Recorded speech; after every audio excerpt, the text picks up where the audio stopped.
Ayan, magandang hapon po sa inyong lahat. Welcome po sa ating ikatlong linggo ng pagbabroadcast po sa second quarter. Ako po ang inyong makakasama muna for the meantime ngayong week na to. So, para po sa grade 9, so kami po ay magkasama ni Tutor Nikki, ang ating math diwata tutor. For the meantime, ako muna po yung makakasama nyo. But rest assured sa mga darating na broadcast namin, magkasabay na po kaming makakasama ninyo. So, marami ako ditong nababasa mga comments. So, as early as bago po mag 3 o'clock, nagsisend na sila ng kanilang pagtangkilik, no, mula sa LFGD NHS, Kabatuan East District Diamantina, Kabatuan Isabela. So, welcome po sa inyo na masugid naming taga-subaybay at lagi ring nagpa-participate, hindi lang nanonood kundi nagsasagot din ng mga estudyante po. So, mayroon din po ako nabasa rito na si Teacher Rhea Corpus. So, binabati niya po ang kanilang principal, si Sir Julian B. James Jr., si Dr. Julian B. James Jr. Welcome po, ma'am. So, salamat po sa inyong suporta. At sa atin po ngayong itulay for quarter 3, so pinapasalamatan po namin ang aming kapartner sa ginagamit naming modules. So, from Division of Manila. So, yan po, ina-acknowledge po namin ang kanilang pagpapahiram sa atin ng modules for the second quarter. Yan. So, tayo na po ay nasa ikatlong linggo. So, antabayanan niyo po kami lagi. So, sabi ko nga sa mga sunod na linggo, kami na po ay magkakasama na ni Math Diwata Tutor. Namimiss ko na rin po siya, si Tutor Angenique. So, from 3 o'clock to 3:40 po every Friday because Friday is Matalino Day. So, sa ating pong nakita niyo po dyan. So, ang ating pag-uusapan ay more on numeracy talaga tayo. So, kung nakaraang mga linggo, medyo heavy dahil may problem solving, may manipulation of variation, no, statement of variation. So, ngayon naman po, ang pag-uusapan natin ay mga laws involving zero and negative integral exponents. Ayan po. So, medyo computational po ang approach natin ngayon sa ating lesson. So, atin nang isa-isahin yung objectives. So, yan, nakita nyo po. So, batiin din natin habang pina-flash ko sa screen ngayon ang ating dapat na ma-achieve within this session. So, binabati po natin ang ating mga nakakasama as early as 2:59. Ayan, sila Ignacio Bea, yun nga po, from Diamantina, Kabatuan, Isabela, si Charis. So, patuloy nyo pong i-share. So, habang binabasa ko po to, I hope you are using that 30 seconds, kagaya po ng lagi nating ginagawa every week. 30 seconds, you are helping us promote ng isang napakagandang proyekto po ng ating kagawaran. So, si Princess Divine, na isa rin nating suki, as early as 2:57 pala, nag-greet na sila. Ayan. So, ang dami nila from Diamantina National High School, LFG Diamantina National High School. So, meron din akong nabasa from Ramon Magsaysay High School. So, welcome po si Jessril Magat. Siya ay from 9 Emerald. Okay. So, ayan po sa screen, nakita ninyo po na ang dapat nating ma-achieve ngayon ay dapat malaman natin how are we going to apply your previous knowledge in integral exponents when you were in grade 7, perhaps, naalala ko po yan ay tinuro ng grade 7, yung different laws of exponent and paano siya magagamit. Ngayon na ang pag-uusapan natin ay zero and negative na whole number yung mga exponents. Or negative na, hindi pala whole number, negative na integer yung exponent. Okay. So, ayan, meron pa rin tayong mga ibang nakasama pala dito. Ang dami na pala. So, ayan. So, from, most of them are from Isabela. So, welcome po. Maraming salamat. At syempre pa, ang mga suki natin from Deparo High School. Binabati nila ang kanilang teachers, si Math Diwata Tutor Angenique. So, si Crystal Mary Cafranca at si Jeffrey from 9 Sunflower din, Deparo High School. Ayan. So, meron din tayo ulit from Milky Way. So, siya naman ay sa LFGD NHS nga. Yan, memorize ko na yung acronym ng kanilang ng kanilang school. Ayan, welcome po sa inyo. So manatili po kayong naka-tune in para makapagsagot po tayo ng mga exercises and iba-ibang tasks na related sa ating lesson for week 3. Okay, so let's go to our next slide. So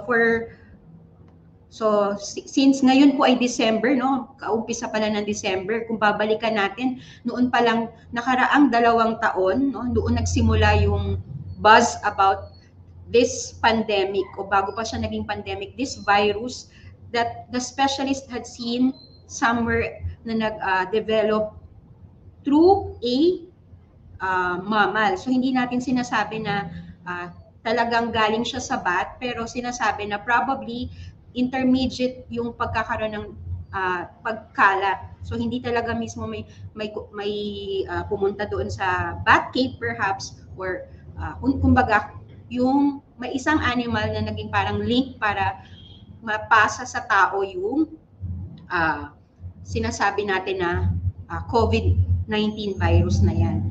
So yung sana mawala na yung COVID-19 virus na yan. So sinasabi din na kinakatakutan natin, no, dati natakot lang tayo sa bat dahil yun yung symbol noon nung bata pa ako, si Dracula daw ay nagiging bat. Pero ngayon dahil nga dun sa naging issue na yan na probably nanggaling ang virus sa bat, kinatakutan talaga natin siya. Pero merong trivia dito na nakuha ko from yun nga sa module natin na hiniram from SDO Manila. Sasabi dito daw, the smallest bat is the Kitti's hog-nosed bat. So, kaya siya tinatawag na hog-nosed kasi pag nakita nyo sa picture, yung sa previous kasi medyo colored, pero nakatalikod siya. Pero dito sa picture ng pangalawa, may kita nyo na yung kanyang nose ay kahawig ng baboy. So, hog kasi means baboy, no? So, it is informally known din pala as a bumblebee bat. And, mind you, it's very small. It weighs only 7 times 10 to the negative 2 ounces. So, yun yung na-measure na bigat.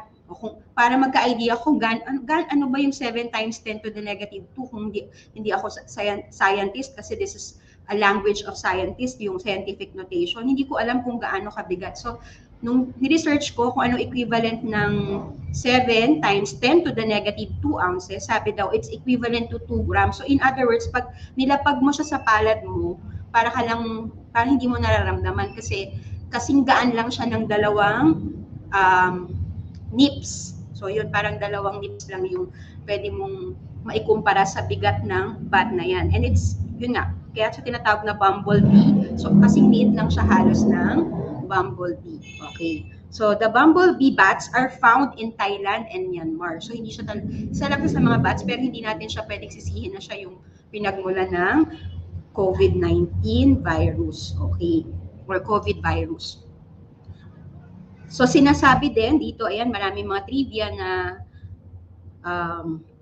they are occupying limestone caves along rivers, and bumblebee bats are vulnerable and endangered species because of the loss of habitat from human interference. Ayan. So, sasabihin nyo, bakit, anong kaugnayan nung trivia na ito doon sa ating pag-uusapan? So, yun nga, yung sinabi ko, kung hindi tayo aware sa negative exponent, hindi natin maintindihan ang ibig sabihin ng measurement na 7 times 10 to the negative 2 ounces. So that's why, based na rin sa ating mga gagawin ngayon, mapapakita natin na we can actually apply these different laws involving positive integral exponent para ma-convert natin into something more meaningful yung mga ganong expression. So we will try to explore some examples, some of which I have already shown on screen, where we will be asked to divide an expression na hindi lang yung base ang the same, but both base and exponent are the same, and the case na rin na pwedeng ang base ay merong divisor na mas malaki yung exponent nung nasa divisor kesa sa nasa dividend. Ayan. So, let's try to explore that. So, habang pinapakita ko sa screen, tingnan mo na ninyong mabuti. Alin kaya dyan yung pwede nating masabi na later on, i-apply natin ang zero law of exponent, or alin kaya dyan naman ang gagamit ng rules on negative exponents. Ayan. So, batiin muna natin, no? So, ang ating mga kasama. Ayan. So, marami tayong kasama from Deparo High School, si Jeffrey. Ayan. So, si Divine ulit, nagbati siya. And also from Ramon National High School, si Grace Agustin. So, tulungan mo naman kami, Grace, i-share mo sa mga kaklase mo sa Ramon National High School ang ating broadcast ngayon. Okay, so meron din tayong nakakasama ulit from,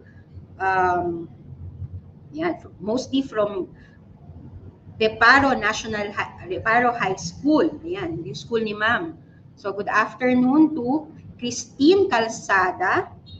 Okay, and Mark Adrian Vargas, magkaklase sila ni Christine. They are from Bougainvillea, 9 Bougainvillea from Deparo High School. Ayan. Great afternoon po, sabi ng ating suki na rin na si Hana Nika Donaire Pali. So, siya rin ay mula sa Deparo High School. Ayan, welcome sa iyo, Hana. At ganun din sa mga nakakasama natin from Partida National High School. Ayan, marami pang iba. So, puro shout-out muna tayo dito. Ayan. So, I hope yung mga shout-out natin, mamaya magsasagot kayo, ha? Ayan, si Vincent Vicente from 9 Diamond din ay nanonood. Siya ay taga Ramon National High School. Okay. At marami pang mga taga Diamantina National High School at syempre sa Deparo High School. Ayan, umpisahan na nating tingnan yung mga expression na ginamit ko dito for our first few items to drill with. Okay, so ang ating unang given ay 10 raised to 7 divided by 10 raised to 7. So, sinasabi natin dito na we are given a base from the divisor na parehas ng base din ng ating dividend. Okay, so parehas sila na base 10. And not only that, the divisor has the same exponent. Yung base ng divisor has the same exponent nung nasa taas. So therefore, ano kaya ang magiging sagot pag ang ganito ang case na same base and same exponent are provided as dividend and divisor. So meron tayong term na ganon. Okay, so ang ating magiging sagot po dito ay, okay, any comment? So tingnan ko po sa ating comment section. May makakasagot na ba? Ayan, si Princess Divine C. Manipon. Okay, magandang hapon sa iyo, Isabella May de la Cruz. Na-miss kita naman nakaraan. Ayan, so bumalik na si Isabella May. So, sabi ni Princess Divine C. Manipon, 10 raised to 0 is equal to 1. Okay? So, siya yung so far nakita ko pa lang na nakapagsagot. So, tingnan nga natin kung tama ang kanyang magiging, tama ba? So, based dun sa ating natutunan nung grade 7, so this is how you normally would expand an expression. So, since meron kang 7 na factors of 10 sa numerator or sa ating dividend, so ito ay division, in a form of division, so we will call this the dividend, at parehas din na number of factors sa ating divisor, so pwede nating sabihin agad na the answer is equal to 1 because, yun nga, 10 raised to 7 divided by itself is equal to 1. Pero, it makes sense yung sinabi ngayon ni Princess Divine na pwede rin nating ipakita yan applying the laws of exponent. Okay, so because according to one of the laws of exponent, 10 raised to 0, okay, is equal to 1. Ayan, so pwedeng magdaan muna tayo dun sa 10 raised to 0 bago siya naging 1 or because of our prior knowledge, basic algebra natin na any quantity divided by itself is equal to 1.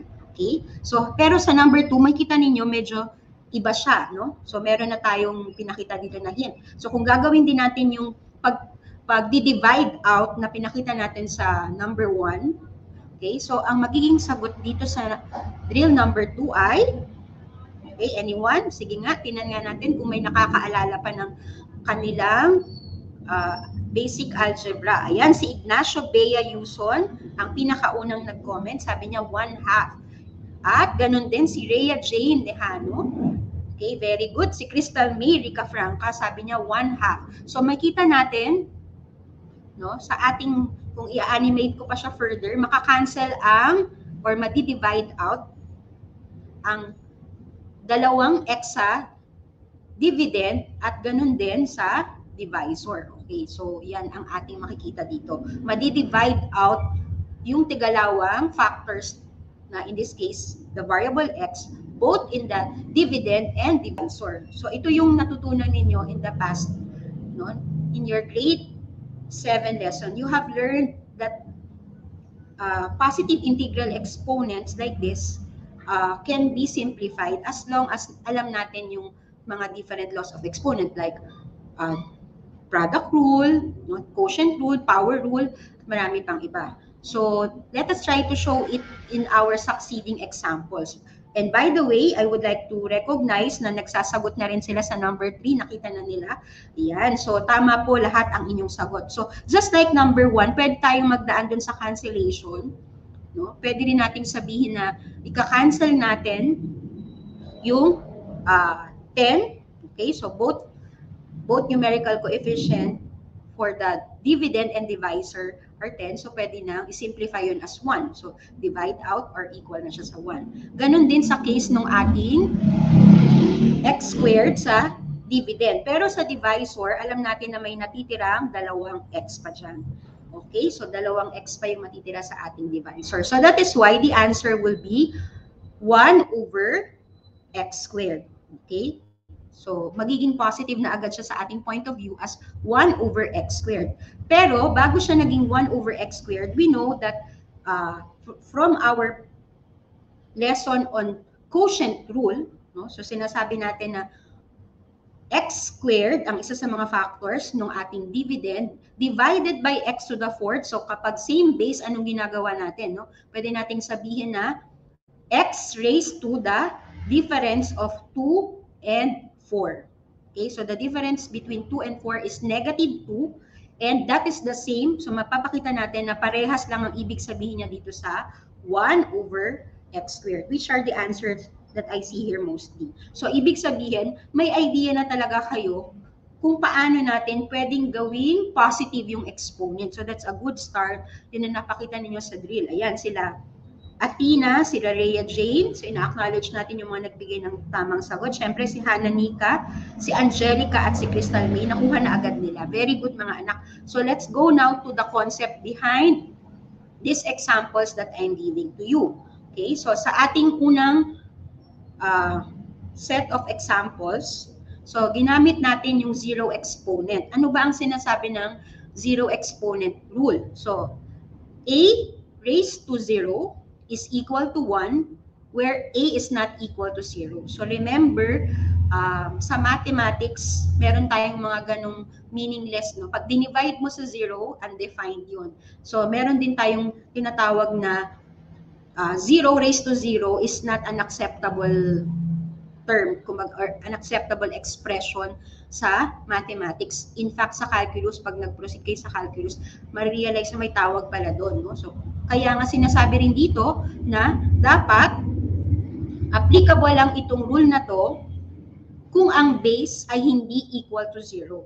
And the exponent of 0, or any base rather, with an exponent of 0 is equal to 1. So, yun yung pinakita natin sa number 1. Okay, so 10 raised to 7 divided by 10 raised to 7 will be the same as 10 raised to 7 minus 7, and that's why yung sagot nga ng mga naunang nagsabi, 10 raised to 0, and that is equal to 1. So yun yung basihan ng rule natin. Any number except 0 with an exponent of 0 is equal to 1. Take note, our base cannot be equal to 0. Okay, kahit sa anong level pa yan ng math. Pag nag-discuss kayo ng compound interest, no? Pag nag-discuss kayo ng exponential functions, your base cannot be equal to 0. Okay, so let us have some examples of how the zero exponent rule may be applied. Okay, so we're given here, I got this from the module, not directly. So we're given here, evaluate, okay, each expression. So we are assuming, of course, that the variable x here, our terms here, will not have a value of 0. Okay, so yung x to the 5th sa numerator at x to the 5th sa ating denominator dun sa second factor is not equal to 0. So if we are going to evaluate this expression, in number 1. What do you think will be the answer? Yan. So, yan. April Rose, bumabati siya. Good afternoon. Good afternoon po. April Rose Rosal, grade 9, Diamond siya ulit. Watching from Ramon National High School. Ayan. So, ayan. Ganon din yung ating given sa number 2, no? Meron tayong i-apply pa rin natin yung same rule na binanggit ko kanina. Ayan. So, tingnan na natin yung sagot na wala pa nagsasagot, pero probably just to aid you kung paano natin isi-simplify yung number 1 sa ating first example at first set of example. Ayan. Okay. So, dahil nga x to the 5th divided by x to the 5th can be written as x raised to 0. So, that is already equal to 1. So, ang matitira na lang ay yung 1 over 10 squared. Okay? And 1 over 10 squared, hindi natin siya ibabalik into negative exponent. So, ang final answer na natin will be just evaluating 10 squared. And the value of 10 squared is 100. Kaya, the final answer is 1 over 100. Ayan. Still watching po, sabi ni Divine. Thank you, Nak. Paki-share ang ating broadcast sa mga kaklase ninyo at mga ka-schoolmate ninyo na grade 9 din. So, ang ating next given, sige nga, just by looking at this, makikita nyo na agad yung sagot sa number 2 sa ating second example. Okay, so ano kaya ang magiging sagot dito? The given is the sum of 100 and 200 is raised to the exponent 0. So, what is the answer? Okay, ayan si Isabella, nagsagot siya ng 1 over 100. Nag-agree siya sa number 1. Okay, how about number 2, Isabella? What is your answer to the question? The quantity of 100 plus 200 raised to 0. Okay, sabi ni Hannah Nika Donaire, na estudyante ni Ma'am Angenique. Ayan, very good ang estudyante ni Ma'am Angenique. Sabi niya, 1. Okay, kasi kahit pa sabihin natin Ma'am, i-expand ba yan? Magiging square of a binomial ba yun? Hindi. So, since sinasabi natin dito na 300 man siya sa loob, pero ang 300 pa rin ay base na ni-raise sa 0. So, any number raised to 0 is always equal to 1. Ayan, nag-agree naman. Marami naman nag-agree agad kay Hannah Nika. Okay. So, yun ang ating first set of examples. Let us now go to the second rule that we are going to discuss today. So, ang susunod sa 0 exponent ay negative exponents. Ayan. So, according to our negative exponents rule, so, pwede nating i-simplify pa lang isang expression na may base, of course, base not equal to 0. So, let's have here a raised to a negative exponent, negative n, can be rewritten as 1 over a raised to n. At ang sinasabi pa rin nga natin, okay, so ang atin pa rin restriction, a is not equal to 0 and that n is a counting number. So meaning, yung n dito, nung hindi pa siya nilagyan ng negative sign, it is a counting number. So meaning it is equal to 1, 2, 3. So hindi siya pwedeng 0 din. So, okay. So let us have an example. Paano ba natin siya ma-apply?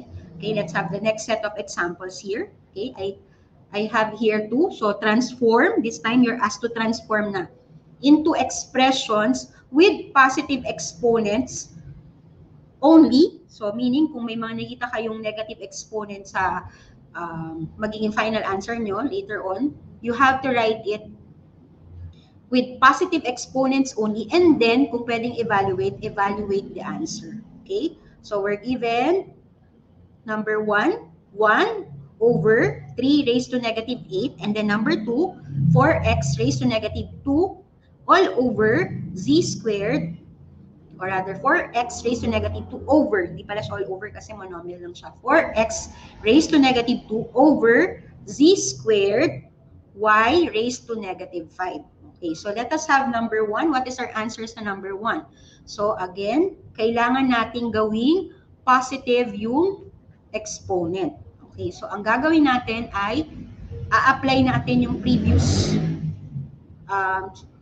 stated rule na para maging positive yung exponent, you have to reciprocate, okay, the expression. So in this case, ano ang reciprocal ng 1 over 3 raised to negative 8?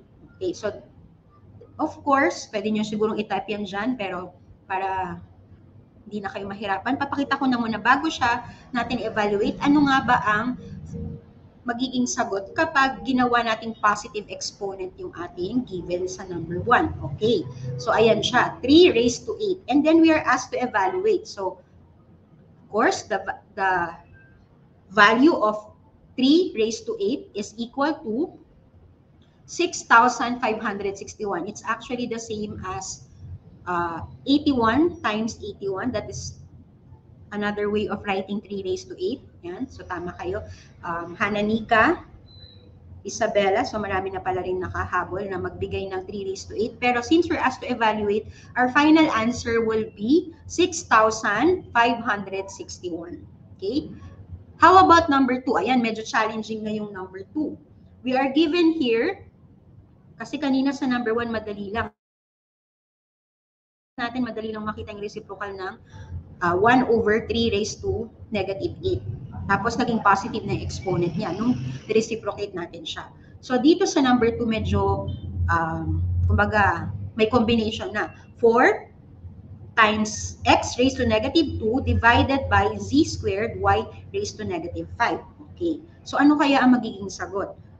Okay, so meron akong technique na ituturo sa inyo at ang tawag dito ay it can be a shortcut, it can also be called a time-saving method. So, para hindi na kayo mahirapan, tandaan nyo lang that any factor, halimbawa dito sa case na to, ang factor natin are 4, then x raised to negative 2, tapos sa baba, c squared and y raised to negative 5. So, any factor of your monomial expression sa taas at sa baba can be moved from the numerator to the denominator or baliktad, from the denominator to the numerator para mabago mo yung sign ng exponent. So if your goal is to write it with a positive exponent, pwede mong pagbaliktarin. So halimbawa dito, sa case ng x raised to negative 2 at saka y raised to negative 5. So they both are factors of the given rational expression in this case na merong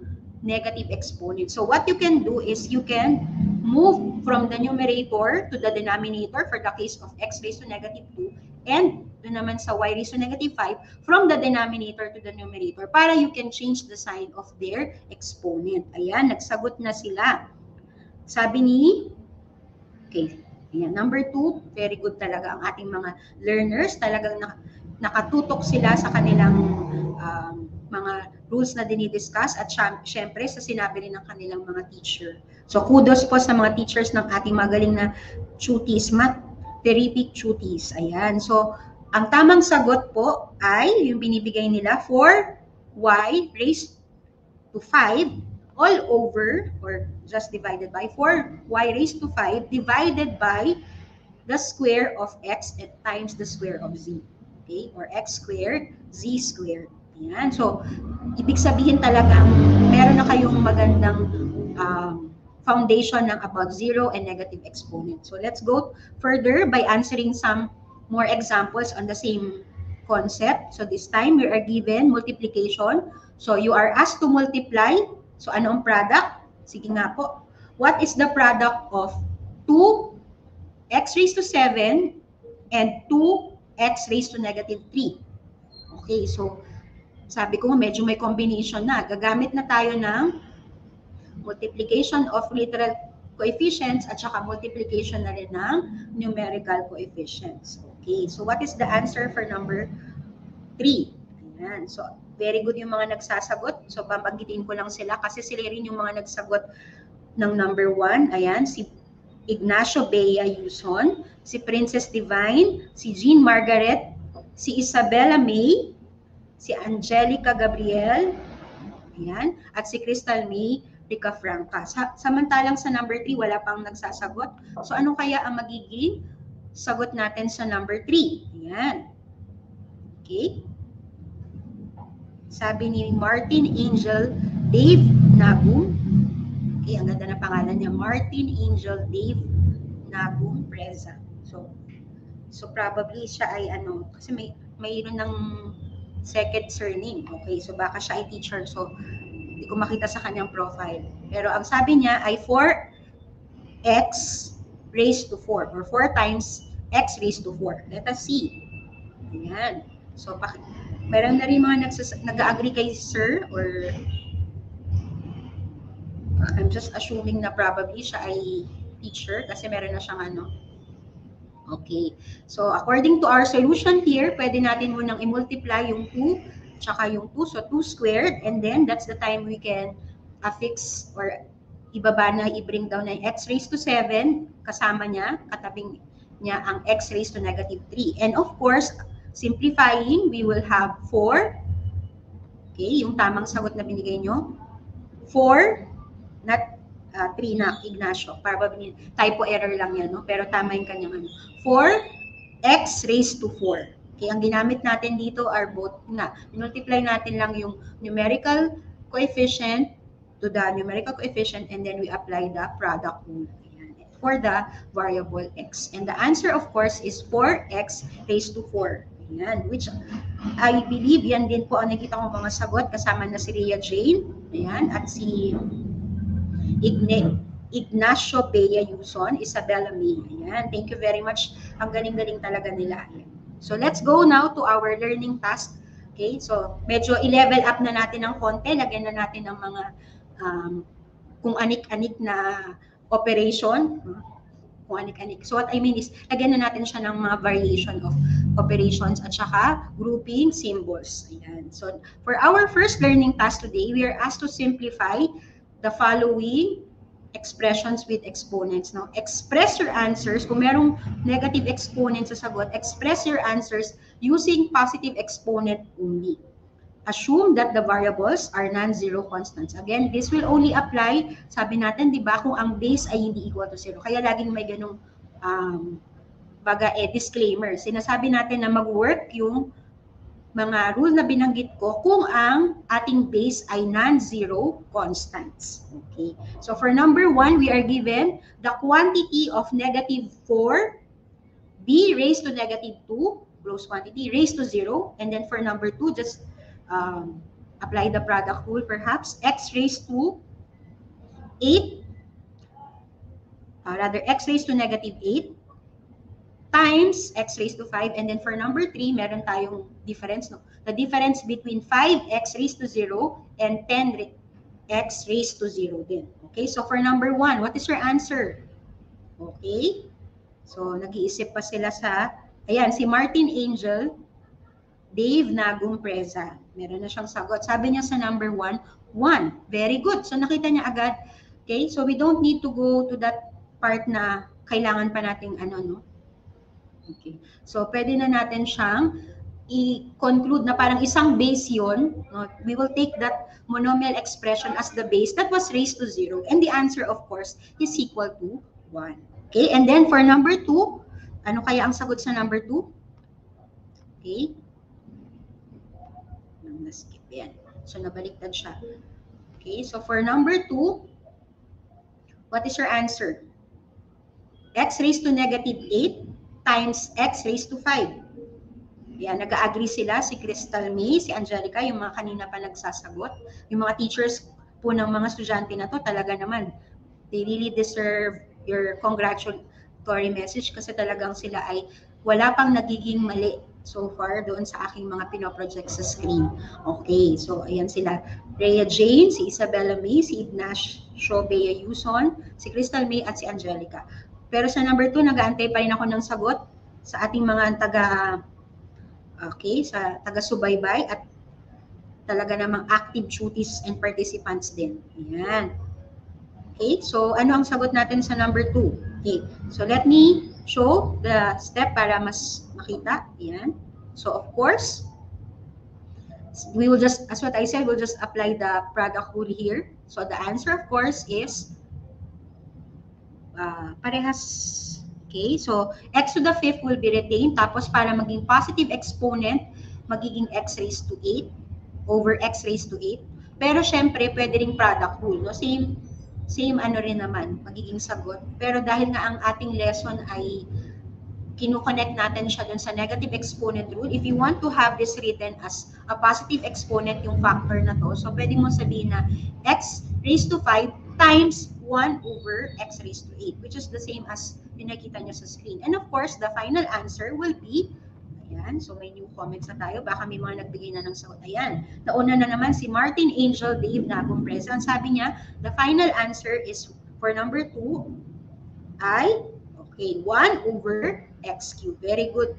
Nag-agree din si Ignacio Bea at si Athena. Okay, so they gave the correct answer for number 2, which is 1 over x cubed. Number 3, ayan, so to medyo tricky.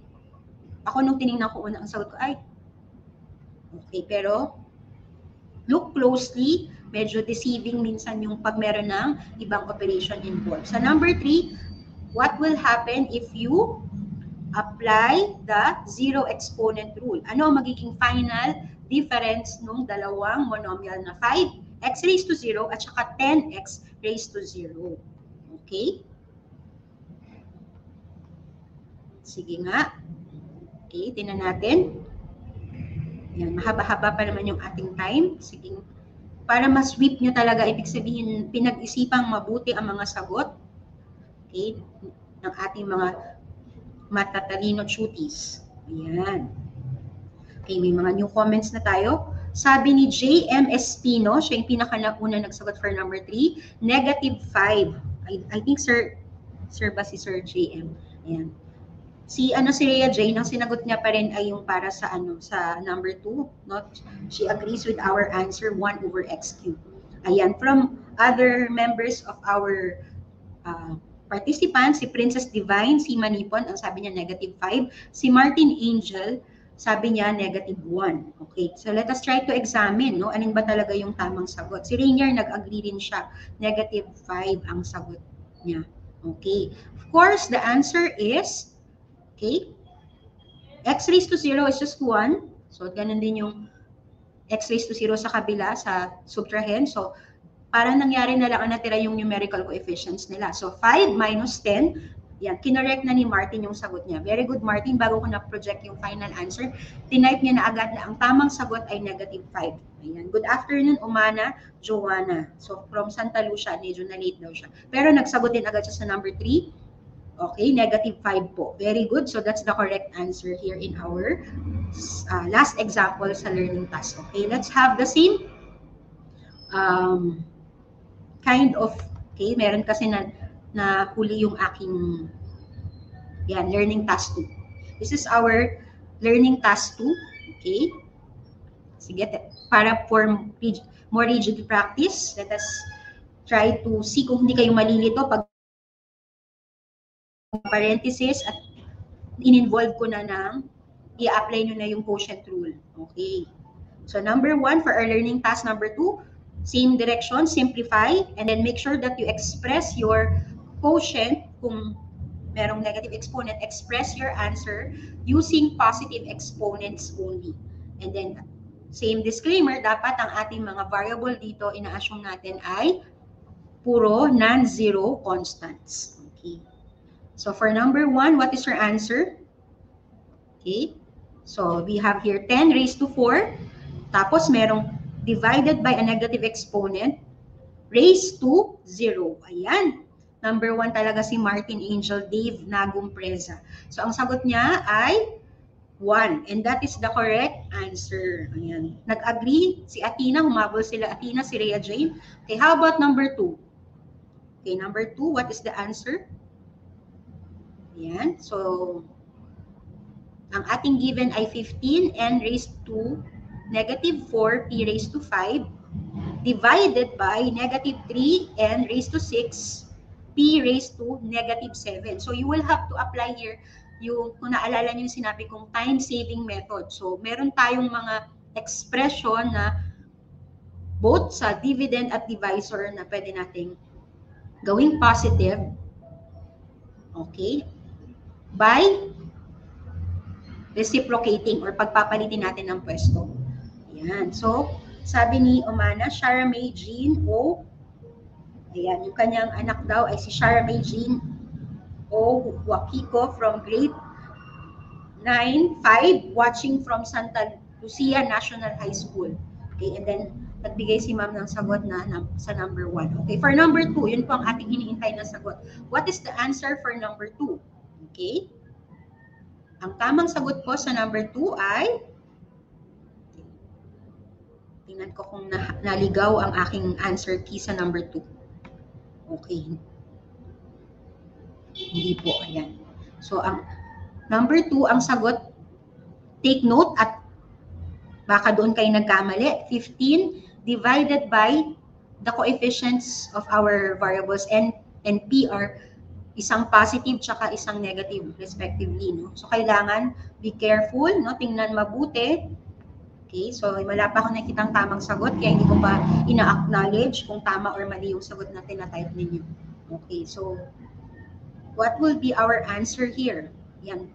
So, di ba, na-confuse na sila kasi meron ng N tsaka P. Okay. Pero meron din kasi tayong 15 divided by negative 3. Yun yung dapat ninyong i-operate. Coefficient to coefficient, and syempre, yung same basis na N sa baba tsaka P sa P. Okay? So, our final answer here, sabi ni Martin Angel Dave Nagumpresa, ay, negative po pala.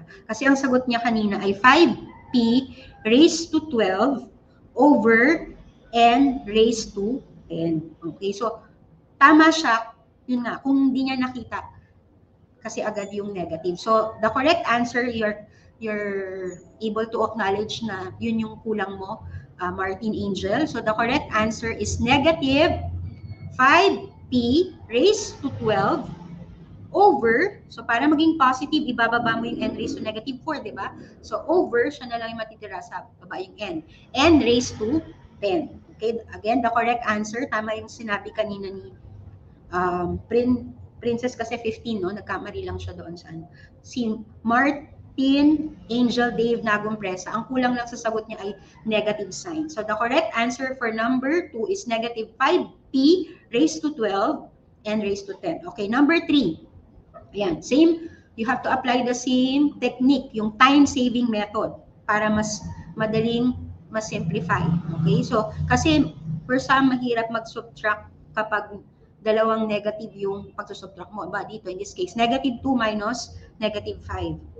So, pwede mo nang i-apply yung time-saving method natin kanina. So that, ang mas magiging ano mo na lang, yung D4 tsaka D squared set, na lang ang pang divide mo. Okay? So, what is our answer for number 3? Do we have new comments here? Okay?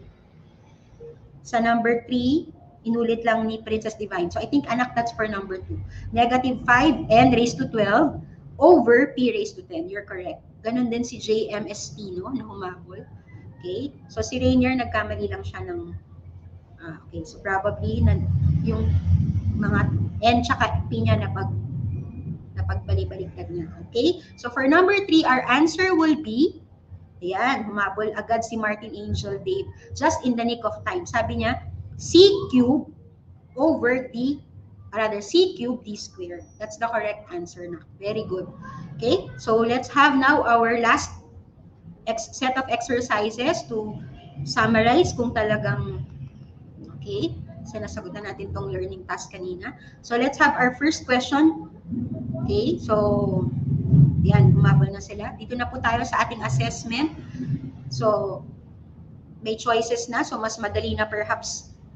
Again, I got this directly from the module. The given is simplify 2r cubed times 2r raised to negative 2. Okay, so what will be the answer here? Is it A, 2r, B, 2r raised to 5, C, 4r, or D, 2r raised to 6. Ayan. Okay, so, binabati natin uli, ayan, yung mga masugid nating nakakasama. Si Ma'am Miriam, si Miriam Maliari, listening and learning from, yan ang pinakamaganda sa lahat. You listen and you learn, you watch, and you explore, no, the different concepts na ating pinag-aaralan.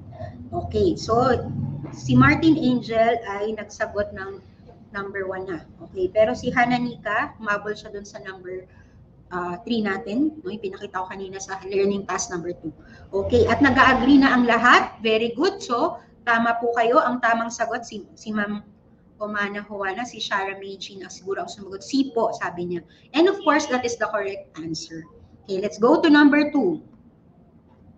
What is the product of 4x raised to 5y raised to negative 3 and negative 3x raised to negative 3y cubed? Okay, so yan yung ating tinatanong sa ating second assessment.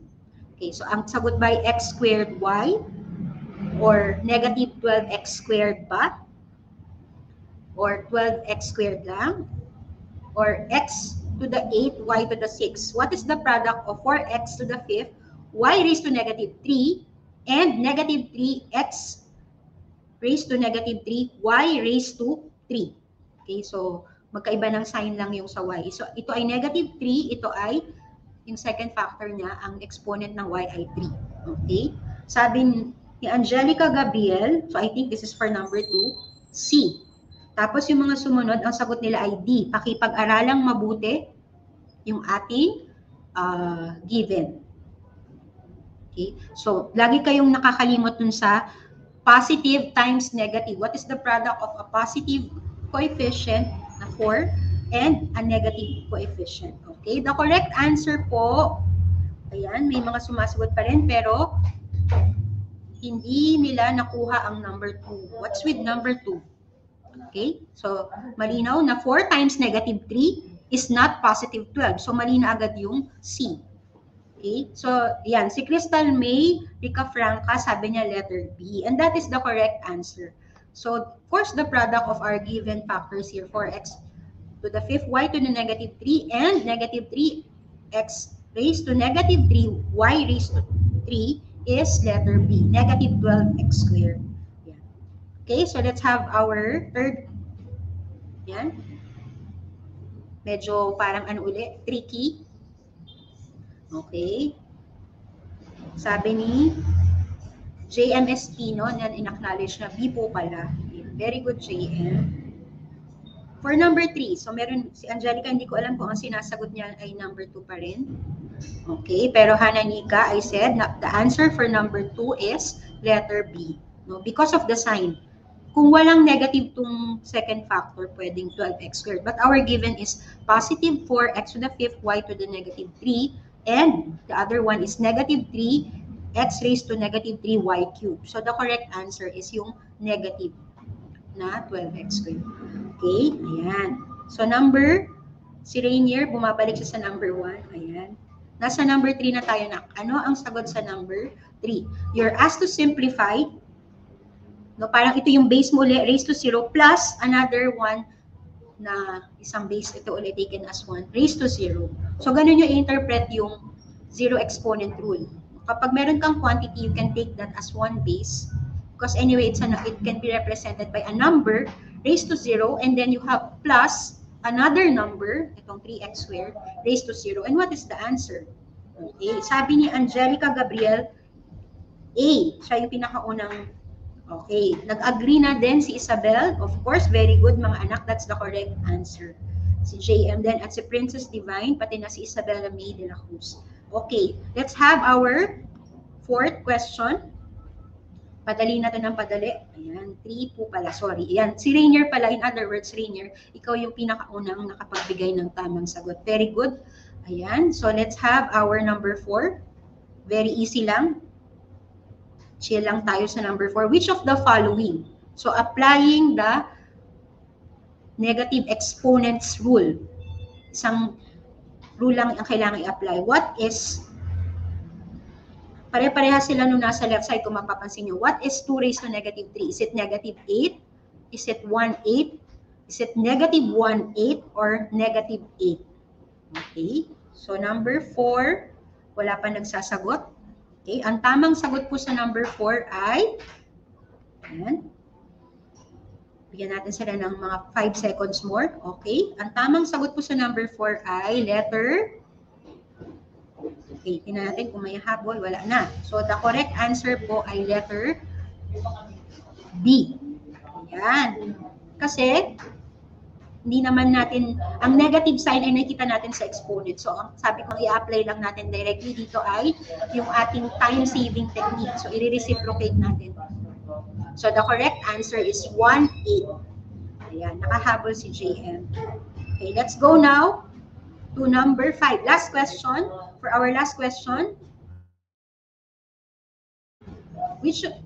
write the quotient. Okay, so medyo mahaba yung ating rational expression dito. Write the quotient 12x raised to 4, then y raised to 7, z raised to 0, divided by negative 3x cubed, y. Okay, so medyo lakihan ko lang. Okay, I'm using, ayan, ulit. Babasahin ko po yung kailangan i-simplify. 12x raised to the 4th, y, 7 raised to 0, divided by negative 3x cubed, y to the 9, z to the negative 5. So, ang atin lang gagamitan ng principle dito na kaugnay sa either 0 exponent or negative exponent ay yung z. Okay?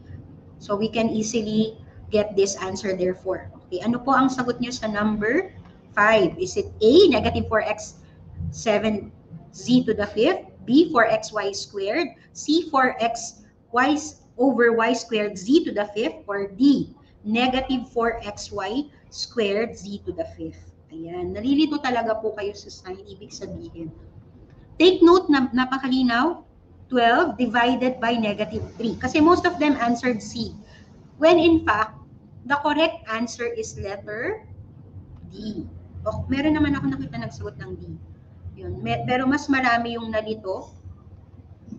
Okay? Nalito sa sign. Remember, this is 12 divided by negative 3. So, kailangan natin i-consider yung law of signs dito. Positive integer divided by a negative integer, the quotient must be negative. So, the answer is negative 4x y over y squared z to the 5th. Ayan. So, umabol na pala yung iba. So, ayan. So, very good pa rin. So, not so bad. So, probably nalito lang talaga sila sa number 5. Pero most of them humabol. Si Crystal May, si JM, medyo mabagal lang yung aking net, no? Hindi ko nakita agad na nagsagot din sila ng letter D. At si Crystal May, sinabi niya, 5 po pala yun, ma'am. Okay, 5 po pala yun. Yes, nak.